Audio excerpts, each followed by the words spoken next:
Oh, it was awesome. To drive the Corvettes was a tremendous honor to get to drive with Andy Pilgrim and Kelly Collins, Dale Jr. He was super in the car. Yeah. But we got to race in the rain, got to race in all kind of conditions, and I was pretty good in the rain too. I mean, I was one of the fastest cars out there when I was driving the car in the rain, and I was amazed with the downforce and the rain tires, how fast I went in the rain. The road course in the infield was a whole new experience. I've never been there. The other day, somebody asked me a question that stayed in my head longer than I expected. He said, Dale, who are the 5 drivers you love the most?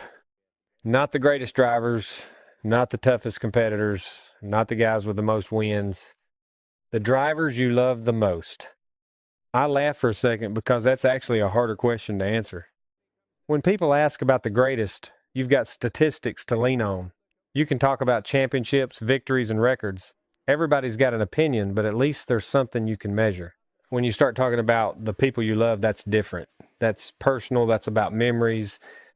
I've spent most of my life around race cars and racetracks. I've met drivers from every corner of this sport. Some were incredibly talented. Some were difficult. Some were people I respected but never really got close to. And then there were a few who became part of my life in a way that went far beyond racing. People always remember me as the intimidator. I understand why. They saw the black car, they saw the aggressive driving, they saw the battles on the track. What they didn't always see were the hours after the race was over, the conversations in the garage, the time spent sitting around waiting for practice, the long flights home after a tough weekend. That's where you really get to know somebody. NASCAR can feel like a family when you've been around it long enough. You see the same faces every weekend. You celebrate together. You lose together. Sometimes you argue with each other. Sometimes you compete so hard on Sunday that you barely speak afterward. But if enough years go by, certain people stop feeling like competitors and start feeling like old friends. The funny thing is that when I started thinking about that question, the names came to me pretty quickly, not because these men were the most famous, not because they won the most races. They came to mind because whenever I think about the years I spent in NASCAR, these are the people I remember first.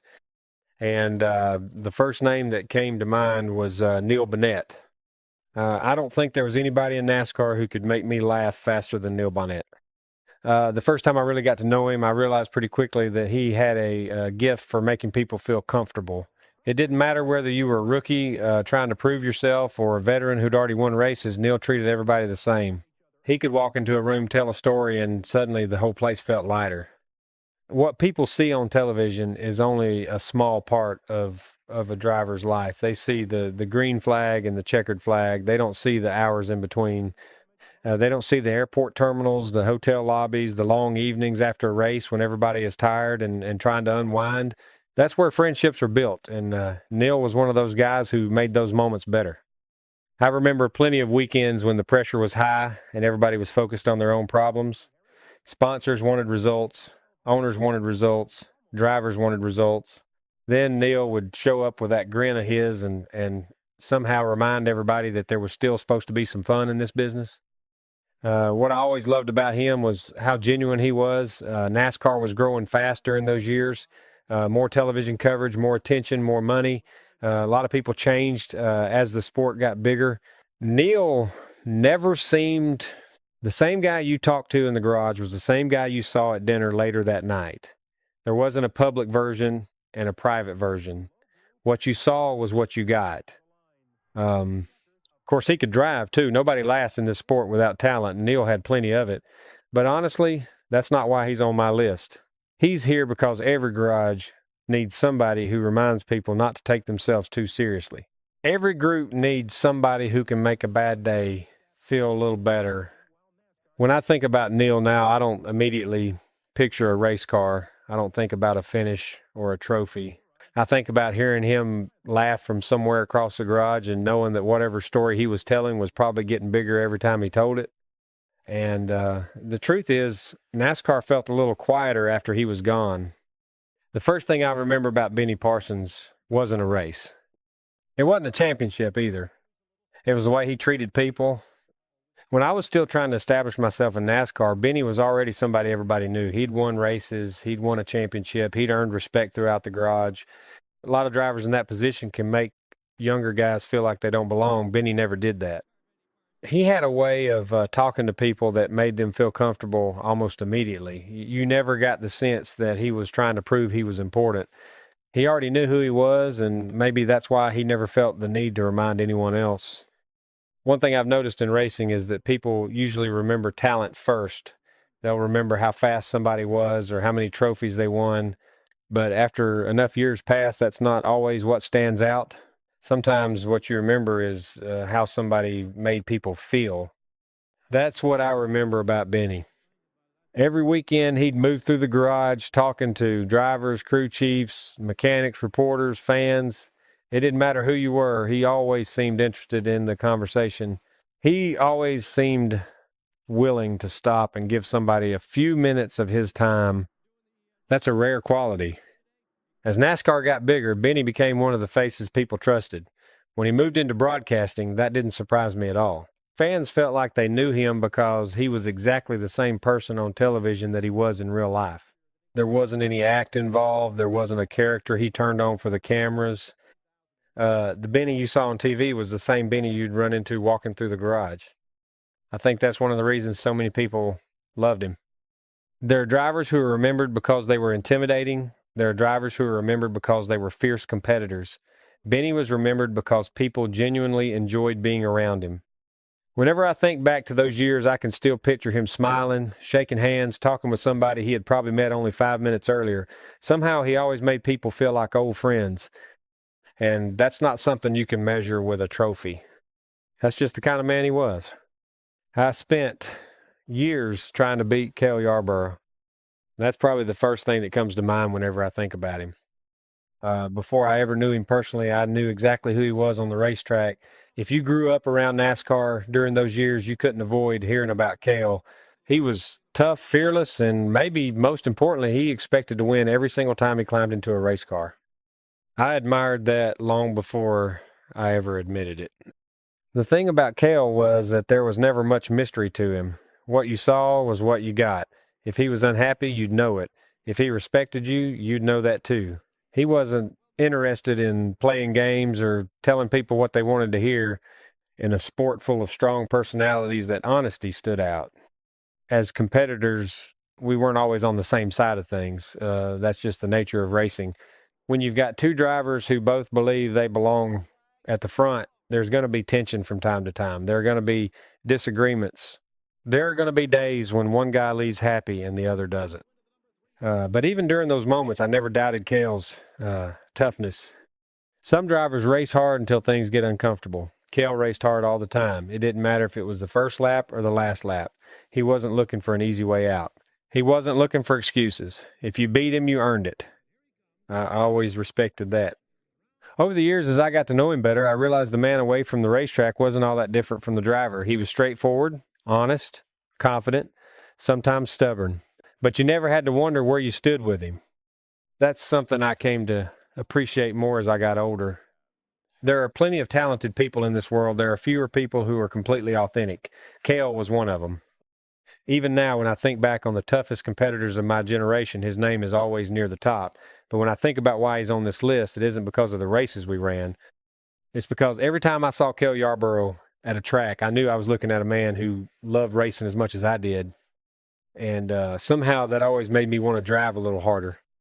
The first time I watched David Pearson race, I remember wondering how somebody could make something so difficult look so easy. Most drivers looked like they were fighting the race car. They were wrestling the wheel, pushing the limits, trying to squeeze every ounce of speed out of the machine. Then there was David. Somehow he always seemed calm, smooth, patient. From the outside, it almost looked effortless. Of course, it wasn't. The older I got, the more I realized just how hard it is to make racing look easy. That's usually the sign of somebody who understands the sport at a level most people never reach. David had that gift. When I was younger, I watched him the same way a lot of drivers did. We studied him. We paid attention to the decisions he made. We watched how he managed races. There were times when you'd think he was having an average day, and then somehow he'd be right there at the end fighting for the win. That wasn't luck. That was intelligence. One thing I always admired about David was that he never seemed interested in drawing attention to himself. Some drivers become larger than life. They enjoy being the center of every conversation. David never needed that. His driving did all the talking for him. In a lot of ways, that made people respect him even more. The funny thing is that whenever drivers got together and talked about talent, David's name always came up. Fans had their opinions, reporters had their opinions, but drivers saw things differently because we understood how difficult some of the things he did really were. You don't earn that kind of admiration from your competitors unless you're truly special. As the years went by and I got to know him better, my respect only grew. He wasn't trying to impress anybody. He wasn't trying to build a legend. He was simply being David Pearson, and that was enough. There have been a lot of great drivers in NASCAR history. Some won more races. Some became bigger celebrities. Some generated more headlines. But whenever the conversation turns to pure natural ability, David Pearson is one of the very first names that enters my mind. And honestly, I think that's true for a lot of drivers who raced against him. Because every now and then somebody comes along who makes everybody else in the garage stop and appreciate just how high the standard can be. For me, David Pearson was one of those people. The first time I saw Richard Petty, he didn't feel like just another driver. He felt like NASCAR. That's probably the simplest way I can explain it. When I was growing up in North Carolina, Richard was already becoming something bigger than the sport itself. Everywhere you looked, there was Richard Petty. Fans talked about him. Reporters followed him. Drivers measured themselves against him. If you wanted to understand NASCAR, sooner or later, you were going to hear the name Richard Petty. Like a lot of young drivers, I wanted to beat him. I respected him, but I wanted to beat him. That's how competitors think. The thing that surprised me over the years was discovering that Richard was every bit as impressive away from the racetrack as he was on it. Success changes a lot of people. Fame changes even more. I've seen drivers become distant once they reach the top. I've seen people start believing the headlines written about them. Richard never seemed to fall into that trap. No matter how famous he became, he always understood that NASCAR belonged to the fans. He had time for people. He signed autographs when other drivers were heading for the parking lot. He stopped to talk when he could have kept walking. He understood something that a lot of us learned from watching him. People are the reason this sport exists. I don't think Richard ever forgot that. Over the years, our relationship changed. At first, he was somebody I looked up to. Then he became a competitor. Eventually, he became a friend. That's one of the strange things about racing. If you're around long enough, the people you once chased become the people you share stories with. And Richard always had plenty of stories. When people talk about his records, they're not exaggerating. The wins, the championships, the accomplishments speak for themselves. But those aren't the reasons he's number one on my list. He's here because nobody carried NASCAR on his shoulders longer than Richard Petty did. For decades, he represented this sport with a level of class and consistency that's hard to appreciate unless you watched it happen. Every weekend, fans expected him to be Richard Petty. Every weekend, he delivered. That's not easy. The pressure alone would wear most people down. But somehow, year after year, he handled it. Looking back now, I realize that NASCAR gave me a lot of great memories. It gave me victories. It gave me championships. It gave me opportunities I never could have imagined when I was a kid. But more than anything, it gave me people. Neil Bonnett gave me laughter. Benny Parsons reminded me how important kindness can be. Cale Yarborough showed me what true toughness looks like. David Pearson taught me to admire greatness. And Richard Petty showed all of us what NASCAR could become. The older I got, the less I thought about statistics. The trophies are nice. The records are nice. But those things eventually end up sitting on shelves collecting dust. The people don't. They're the ones who stay with you. They're the ones you remember when somebody asks a simple question years later. Who are the drivers you loved the most? For me, it was these 5 men. And if I could walk back into an old NASCAR garage one more time, these are the faces I'd hope to see waiting for me. And one thing I've learned is that racing has a funny way of changing your perspective. When you're young, you think everything is about the next race, the next trophy, the next championship. you spend so much time chasing the future that you don't always realize you're creating memories at the same time. Then one day you look around and some of the people you've known for decades aren't there anymore. The garage is different. The faces are different. The voices are different. And that's when you start appreciating just how lucky you were to share those years with the people who helped build the sport. I was fortunate enough to race during a special era. We had fierce competitors, strong personalities, and drivers who weren't afraid to settle things on the racetrack. But beneath all of that competition was a level of respect that connected all of us. Neil Bonnett could make an entire room laugh. Benny Parsons could make a stranger feel welcome. Cale Yarborough could make every competitor raise his game. David Pearson could make greatness look effortless. And Richard Petty could make an entire sport proud. Those are the things I remember now. Not a particular finish, not a particular championship, not even a particular race. I remember the conversations. I remember the stories. I remember the people.